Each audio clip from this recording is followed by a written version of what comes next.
오늘은 바른 관계를 이루는 지혜, 바른 관계를 이루는 지혜라는 제목으로 함께 말씀 나누도록 하겠습니다.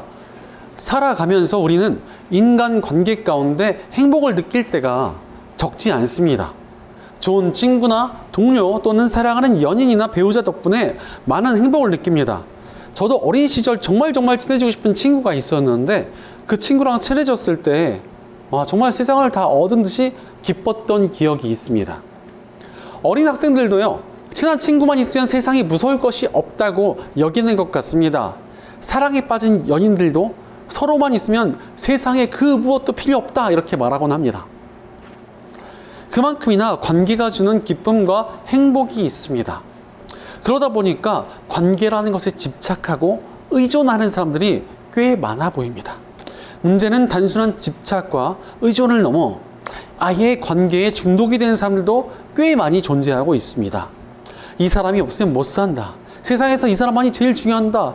이 사람이 나의 인생을 다 책임져 줄 것이다 라고 생각하면서 어떠한 사람과의 관계에 끌려다니게 됩니다. 다른 중요한 일이 있어도 그 사람 때문에 다 포기하고 이것저것 다 갖다 바치기도 하고 모든 주도권을 다 빼앗겨 버린 채 그 사람과의 관계에 끌려다니며 살아가게 되는 것입니다. 이것은 어떤 사람일 수도 있고 어떤 집단일 수도 있고 다양하게 어떤 사람과의 관계에 끌려다니게 되는 것입니다. 그런데 이렇게 관계에 집착하며 끌려다니면 어떻게 됩니까? 그 관계는 우상이 되고 자신은 그 관계의 노예가 되어버립니다. 남들에게 질질 끌려다니는 꼭두각시 같은 삶을 살아가게 됩니다. 그런데 여러분, 이런 삶이 건강하겠습니까? 절대 건강할 수가 없습니다. 무엇보다 큰 문제는 그렇게 소중한 관계들이 나를 상처 입힐 때가 생긴다는 것입니다. 너무나 소중했던 친구가 변질되거나 배신하여 나를 가슴 아프게 합니다. 실제로 사람은 누구든 변할 수 있고 남들의 믿음을 저버릴 수 있는 존재입니다. 그러니 관계에 중독돼서 살아가다 보면 그것이 큰 상처로 돌아오는 경우가 적지 않습니다. 아마 다들 관계 때문에 가슴 아파 보신 적이 있을 것이라 생각을 합니다. 저도 어릴 때 죽고 못 살던 친구들이 나이가 들고 나니까 이제 1년에 한 번 보는 것도 쉽지가 않습니다. 심지어 1년에 한 번 연락 와서 서로 보자고 그래도 보고 싶은데 또 한편으로는 이것저것 봐야 되나 약간 귀찮은 생각도 듭니다. 또한 절대로 변치 않을 것이라 생각했던 친구가 저를 배신한 적도 있었습니다. 이런 경우가 인간사에서 얼마나 많습니까? 모든 애정을 쏟았던 자녀가 결혼하고 나니까 몇 달 동안 연락 한 통도 없이 멀어질 때도 있습니다. 너무나 사랑했던 연인이 바람이 나버리기도 합니다. 아니면 서로 죽고 못 살던 사람들이 서로 질려서 점차 멀어지고 소원해지기도 합니다. 게다가 또 상대방의 입장에서 보면은 누군가가 나에게 너무나 집착을 하면은 좀 부담이 됩니다. 그러니 가까워지려던 노력이 역효과를 낳아서 미움을 받아버릴 때도 있습니다. 차라리 그 정도면 양호한 편입니다. 세상에는 악한 사람이 정말 너무나 많기 때문에 자신에게 집착하는 사람을 호구 취급하며 이용하려 들고 등쳐보려고 하는 사람들이 얼마나 많은지 모릅니다. 이런 세상 속에서 관계를 올바르게 맺고 살아간다는 것이 참 쉽지 않습니다. 그러다 보니까 관계에 너무 의존하다가 상처받아서 괴로워하는 사람들이 정말 많습니다. 관계에서 받은 사람들 때문에 사람들과 친해지고 더 깊은 관계를 맺는 것을 어려워하는 사람들도 있습니다. 심지어 지독한 인간 불신에 빠져가지고 대인 기피에 빠진 사람들도 있습니다. 이렇게 관계 속에서 상처를 받고 마음이 심하게 상하는 경우가 적지 않습니다. 게다가 마음만 다치는 것을 넘어서 실제적인 피해를 보는 사람들도 있습니다. 사기를 당한다거나 이용당하거나 해서 또 어떤 사람을 위해서 공경에 처하기도 합니다. 관계의 상처 때문에 사회생활이 어려워지는 위기에 처하는 사람들도 있습니다. 많은 사람들이 이렇게 관계 속에서 상처를 받거나 피해를 입지만 그래도 여전히 관계에 집착하며 의존하는 경향을 가진 사람들이 적지 않습니다. 왜 그렇습니까? 그것은 인간이 어떠한 존재인지를 잘 모르고 순진무구하게 바라보고 있기 때문에 그렇습니다. 그러나 여러분, 인간은 어떤 존재입니까? 성경적인 관점에 따르면 인간을 설명하는 한 단어가 있는데 그것은 바로 죄인입니다. 이렇게 인간은 죄성을 가진 존재라는 것을 모르고 살면은 우리는 사람에게 의존하고 집착하다가 이용당하고 속임수에 넘어가서 상처를 받고 피해를 볼 수밖에 없습니다. 우리가 올 한 해 동안 with spirit이라는 주제로 요셉의 삶을 살펴보고 있지 않습니까? 그 중에서도 with the right spirit, 바른 정신을 가지고 살아가기 위해서는 바로 성경적인 인간관을 가지는 것이 필수적입니다. 성경적인 인간관을 가지기 위해 오늘 본문으로 돌아가서 좀 살펴보자면 12절 말씀에서 요셉의 형들이 양떼를 끌고 세겜이라는 곳으로 갔다는 이야기로 시작이 되고 있습니다. 그런데 이 세겜이라는 곳은 야곱의 아들들 중에 둘째와 셋째인 시몬과 레위가 속임수를 써가지고 민족 하나를 몰살시켜버린 아주 끔찍한 비극이 일어났던 곳이었습니다. 그런 곳에 양을 치러 갔으니까 혹여나 보복을 당할 수 있는 위험성이 있었습니다. 그러자 걱정이 되었던 아버지 야곱은 후계자인 요셉을 보내서 다른 자식들이 안전하게 잘 지내고 있는지 살펴보라고 보내게 되었습니다. 아마도 음식이나 마실 것 등등 필요한 물품들도 같이 보냈을 것이라 추측이 됩니다. 이런 아버지의 부탁에 요셉은 거절하지 않고 형들을 찾아갑니다. 그런데 18절을 보니까 그의 형들은 멀리서 그를 알아보고서 그를 죽여버리려고 그가 그들에게 가까이 오기 전에 음모를 꾸몄다라고 말씀하고 계십니다. 형들이 요셉을 향한 질투심 때문에 악한 마음을 품고 친동생을 죽이려는 음모를 꾸밉니다. 아니, 피가 섞인 형제 간에도 칼을 들이미는 것이 얼마나 잔인한 일입니까? 그러나 인간이 바로 이렇게 죄성을 가진 악한 존재라는 것입니다. 그런데 여러분, 이러한 죄성이 어디서 왔습니까? 20절을 보니까 자, 저 녀석을 죽여서 아무 구덩이에나 던져놓고 사나운 들짐승이 잡아먹었다고 하자. 그리고 그 녀석의 꿈이 어떻게 되나 보자 라고 요셉의 형들은 외칩니다. 이들은 요셉의 꿈을 질투했고 요셉을 죽이면 그 꿈이 이루어지지 않을 것이라 여겼습니다. 그런데 요셉의 꿈, 형들이 자신에게 절을 하고 또 형과 아버지와 어머니가 요셉에게 절하는 이 꿈을 누가 꾸게 했습니까? 하나님께서 꾸게 하신 꿈입니다.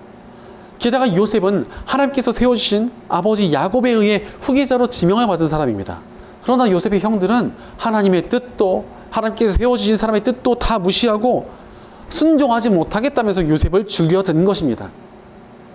바로 인간의 죄성은 하나님을 향한 반역의 마음에서 비롯된 것입니다. 인류사의 모든 체계에서 가장 심각한 범죄로 여겨지는 것은 바로 반역입니다. 반역이란 심각한 배신 행위이며 폐륜적인 행위로 여겨졌습니다. 물론 너무나 악한 정권에 대해서 반역을 일으키고 새로운 정권을 이룬 역사들도 있긴 있습니다. 하지만 하나님께 반역을 저지른다. 이것이 얼마나 큰 죄악이겠습니까? 게다가 또 역사적으로도 한 번 반역을 저지른 사람에게 두 번은 쉬웠습니다. 그러니 하나님을 배신한 이들에게 사람을 배신하는 것은 하나도 어렵지 않은 일입니다. 하나님께 반역을 저질렀던 인류에게는 반역된 죄악의 본성이 있습니다. 따라서 본질적으로 인간은 몹시도 악한 존재이며 죄인 그 자체입니다. 이런 인간관을 가지고 살아가지 않으면 우리는 반드시 상처받게 되어 있습니다. 그러니 우리는 인간 관계를 맺어갈 때 성경적인 인간관을 가지고 지혜롭게 관계를 맺어야 합니다. 그렇다면 대체 우리는 어떻게 관계를 맺고 살아가야 되겠습니까?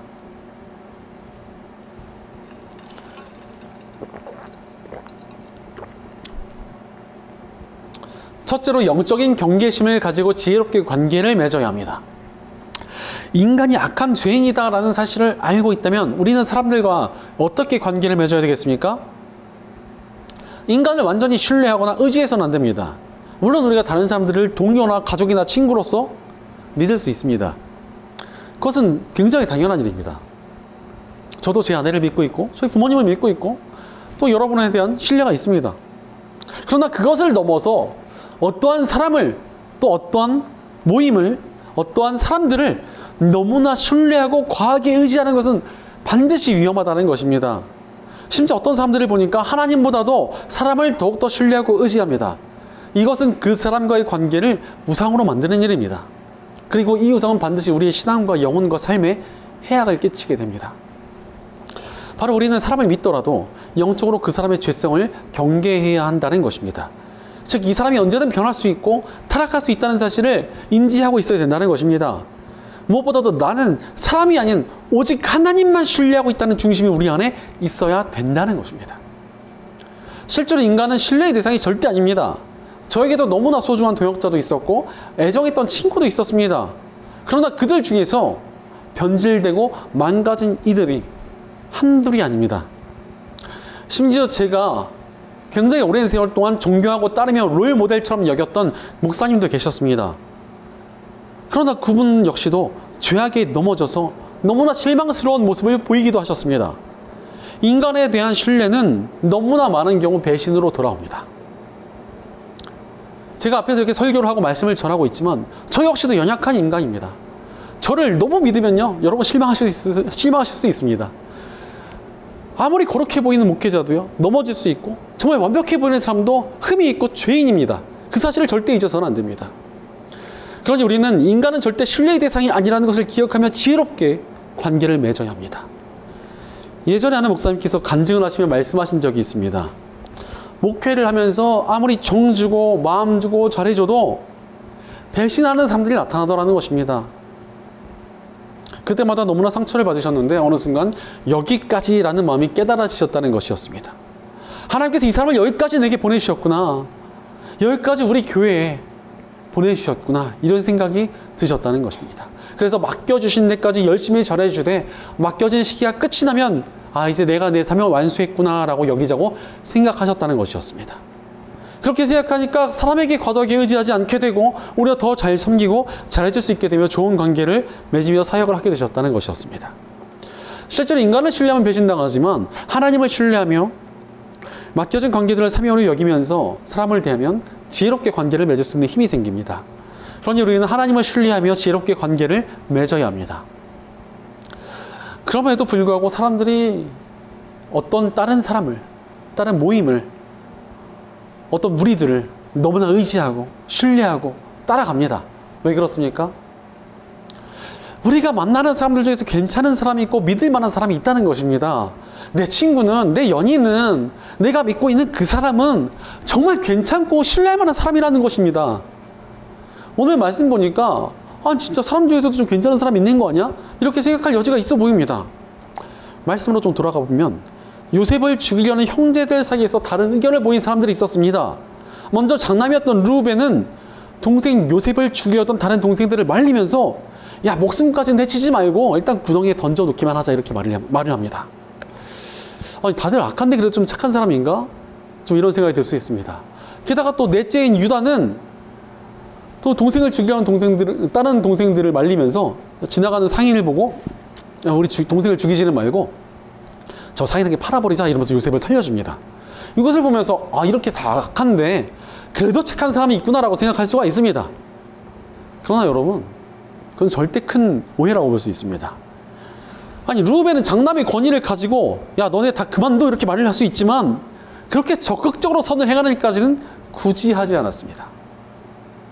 그랬으면서도 나중에 동생들이 요셉을 죽이는 대신 르우벤이 자리를 비웠을 때 동생을 팔아버리자 막 슬퍼하는 척을 합니다. 막 이 아이가 어디로 갔냐, 나는 어찌 살아가야 되냐, 막 이렇게 하는데 왜 슬퍼하고 있습니까? 지금 빨리 가가지고 노예사한테 찾아오면 되잖아요. 근데 그렇게는 안 하고 있습니다.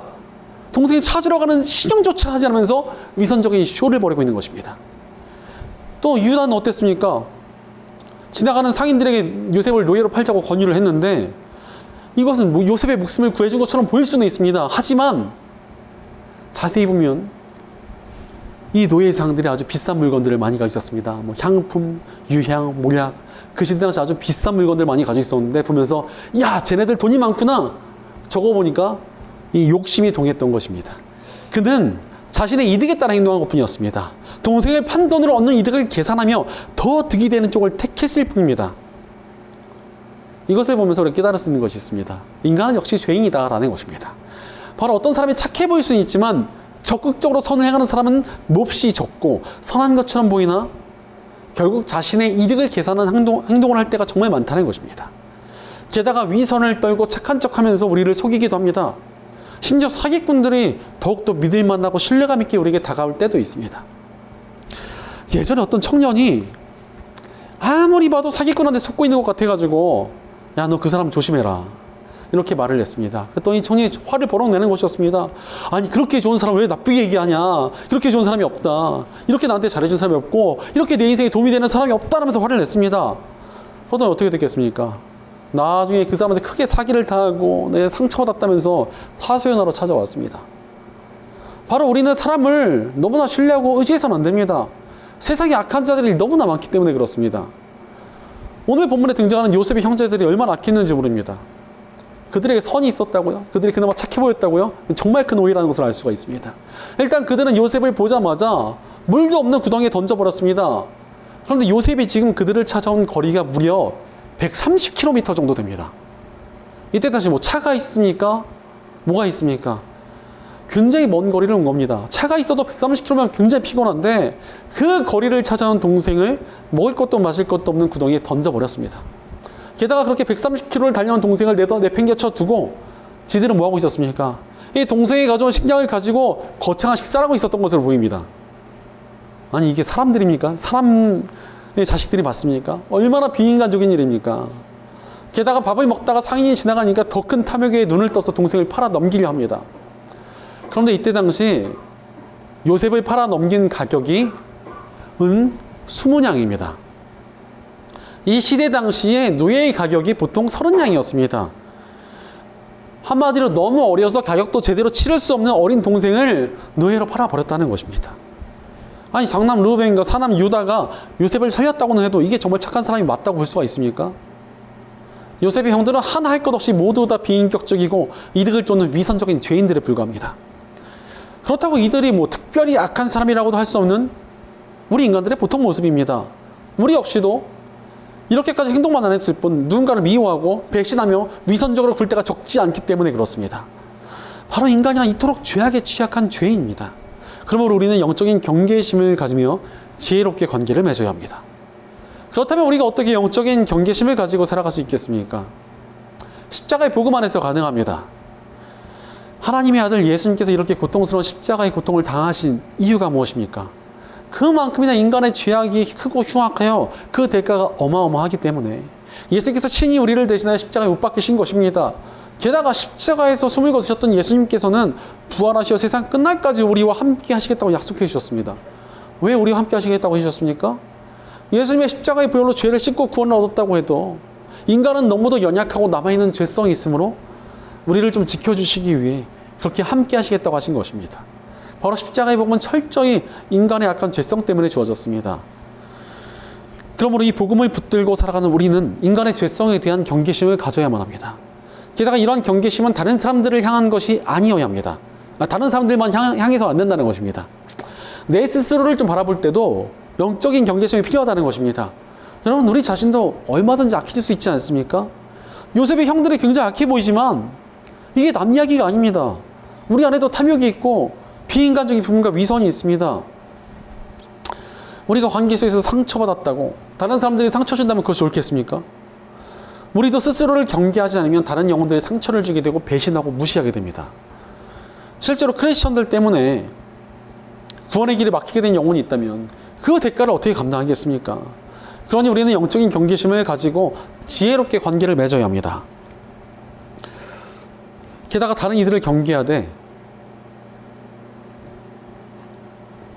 나 스스로를 더욱 경계하며 좋은 사람으로 우리가 살아가는 것이 필요합니다.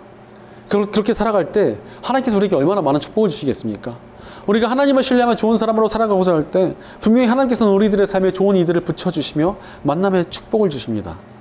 그러니 영적인 경계심을 가지고 오직 하나님만 신뢰하며 좋은 사람으로 살아가기를 결단함으로 지혜롭게 관계를 맺어야 합니다. 저도 좀 순진한 편이다 보니까 사람을 믿었다가 뒤통수를 맞은 적이 여러 번 있습니다. 그래도 하나님을 신뢰하며 또 의지하며 나아가고 있습니다. 그러니 하나님께서 제게 많은 복을 주셨다고 생각합니다. 그 증거가 바로 여러분이라 생각합니다. 여러분을 보내주시지 않았습니까?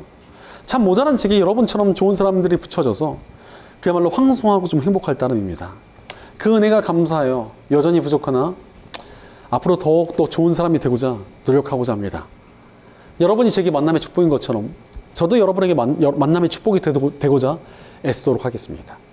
그렇게 우리가 함께 하나님 안에서 좋은 사람이 되어 좋은 공동체를 이뤄가기 원합니다. 바로 우리가 함께 하나님만 신뢰하고 좋은 사람이 되어가며 지혜롭게 관계를 맺길 바랍니다. 영적인 경계심을 가지고 하나님을 향한 신뢰 위에 관계를 세우며 점점 더 좋은 사람으로 세워져 만남의 축복을 누리며 살아가는 저와 여러분 되시기를 간절히 축원합니다. 둘째로 사랑을 포기하지 않으며 지혜롭게 관계를 맺어야 합니다. 크리스천들이 사람들과 관계를 맺을 때 기억해야 할 가장 중요한 가치가 무엇입니까? 바로 하나님을 닮아가는 것입니다. 그렇다면 하나님을 닮아가는 모습이 무엇입니까? 그것은 바로 포기하지 않는 사랑입니다. 오늘 말씀 주인공 요셉의 인생은 예수님과 닮아 있는 분이 굉장히 많습니다. 억울하게 위기에 처하고 악한 자들에게 팔리게 되고 고난을 겪었다가 영광스러워진 일 등등 여러 가지의 모습이 참 많이 겹칩니다. 그래서 우리가 요셉의 인생을 예수 그리스도의 예표, 예수 그리스도께서 이 땅에 오실 것을 예고하는 삶이었다라고 말합니다. 특히 오늘 말씀에 등장하는 요셉의 모습은 예수님의 사랑을 닮아 있습니다. 처음에 아버지 야곱이 요셉에게 형들을 살펴보라고 심부름을 보냈을 때 요셉은 군말하지 않고 순종했습니다. 하지만 요셉이 거주하던 곳과 형들이 양을 치러 간 세계만 무려 100km 정도의 거리가 있었고 어린 나이에 이렇게 먼 길을 간다는 것은 절대 쉬운 일이 아니었습니다. 그럼에도 요셉은 아버지의 말에 순종하여 형들을 보살피러 가기로 했습니다. 형들을 사랑했기 때문이었습니다. 그러나 요셉이 세겜에 도착했을 때 형들은 다른 곳에 이송한 상태였습니다. 이런 상황이면은 아버지 가보니까 형들 없던데요? 이러고 돌아가도 상관이 없습니다. 그러나 요셉은 형들을 사랑하는 마음으로 포기하지 않고 다시 30km를 더 갑니다. 절대 짧은 거리가 아닙니다. 30km 가면 돌아갈 때는 또 30km 더 가야 돼요. 합쳐서 60km가 늘어납니다. 이 거리를 가야 돼요. 사실 요셉도 형들의 자신을 질투하며 싫어하는 것을 알고 있었을 것입니다. 그렇게 육신의 거리도 멀고 마음의 거리까지 멀어도 요셉은 형들을 사랑하는 마음으로 그들을 포기하지 않고 찾아갔습니다. 마치 예수님께서 우리를 포기하지 않으시고 사랑하는 모습과 비슷하지 않습니까? 이것이 바로 믿음을 가진 크리스천들이 관계에서 가져야 할 자세입니다. 바로 영적인 경계심을 가지되 하나님의 사랑으로 사랑하며 지혜롭게 관계를 맺어야 합니다. 우리가 사랑하며 관계를 맺는 것이 우리의 관계를 더욱더 하나님을 닮은 모습이 되게 만들기 때문입니다. 그런데 우리는 사랑으로 사람을 품으며 관계를 맺어야 합니다. 기독교 명언 중에 인간은 신뢰의 대상이 아니라 사랑의 대상이다라는 말이 있습니다. 이 말이 정말 중요합니다. 인간을 신뢰하면 반드시 실망하게 되어 있습니다. 하지만 사랑하면 열매가 있습니다. 사실 사랑해야 사람을 변화시키고 구원을 얻게 하며 한 공동체를 이룰 수 있는 것 아니겠습니까? 백날 경계만 하고 있으면 아무것도 될 수가 없습니다. 주변에 나이가 정말 꽉 찼는데 결혼을 못하는 형제가 하나 있습니다. 보니까 직업도 나쁘지가 않습니다. 모은 돈도 많아요. 외모도 머리가 조금 까진 것 빼고는 나쁘진 않습니다. 그런데 왜 이렇게 결혼이 안 될까 살펴봤습니다. 근데 본인이 이상한 사람한테 한번 크게 대인 후에 사람을 너무나 경계하고 재고 따지고 있었습니다. 사람을 만나서 교제를 시작해도 그 사람을 계속 재고 따지고 경계를 하고 있으니까 관계가 더 이상 깊어질 수가 없는 것입니다. 연애든 결혼이든 될 수가 없었습니다. 실제로 늘 사람을 경계만 하겠다 이러고 있으면 어떻게 좋은 열매를 맺겠습니까? 사랑으로 나아갈 변화의 열매, 회복의 열매, 공동체의 열매가 거둬질 수 있는 것입니다. 그러니 우리는 사랑으로 나아가며 지혜롭게 관계를 맺어야 합니다.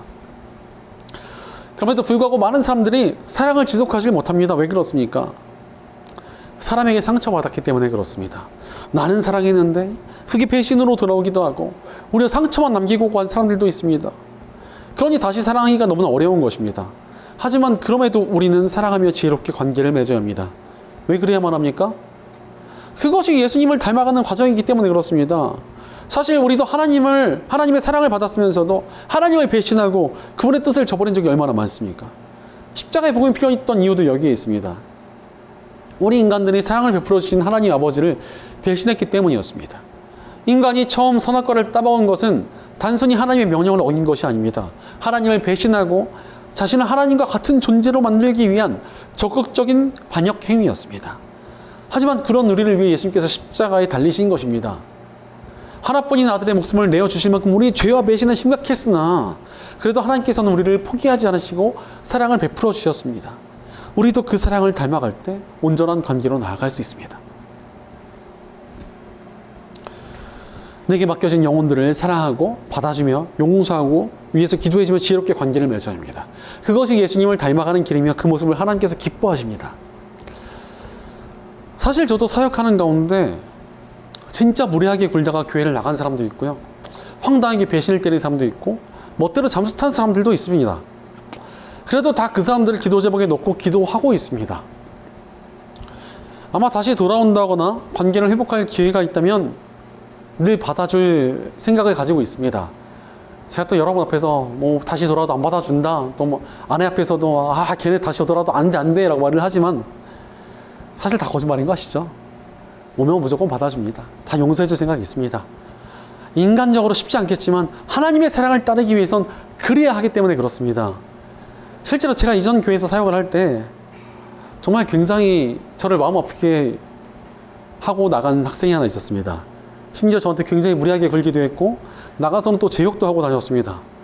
정말 너무나 마음이 안 좋아가지고 며칠 동안 잠을 제대로 못 잤던 기억이 있었습니다. 그런데 그 친구가 한참 시간이 지난 후에 양심의 가책을 느꼈는지 제게 사과를 하러 왔습니다. 어떻게 했겠습니까? 당연히 용서해주고 안아줘서 보냈습니다. 다행히 지금도 하나님 안에서 잘 살아가고 있다는 소식을 들었습니다. 실제로 사람을 변화시키는 것은 용납과 사랑입니다. 예수님께서는 예수님을 배신했던 제자 베드로를 용서해 주셨습니다. 이것은 베드로 한 사람을 단순히 용서해 주신 것이 아니라 예수님을 버리고 갔던 다른 제자들까지도 다 같이 용서해 주신 것입니다.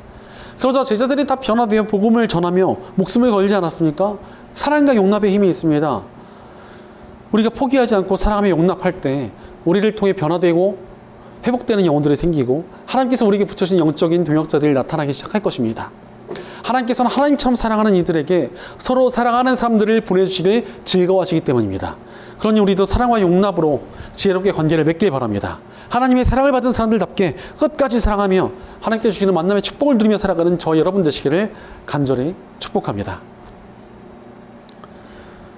사랑하는 여러분, 지혜롭게 관계를 맺으며 살아가고 계십니까?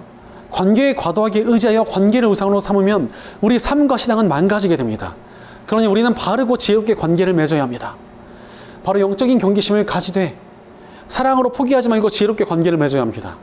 그때 우리들이 맺는 관계에 열매가 맺어지고 하나님께서 보내주시는 만남의 축복이 풍성하게 나타날 것입니다.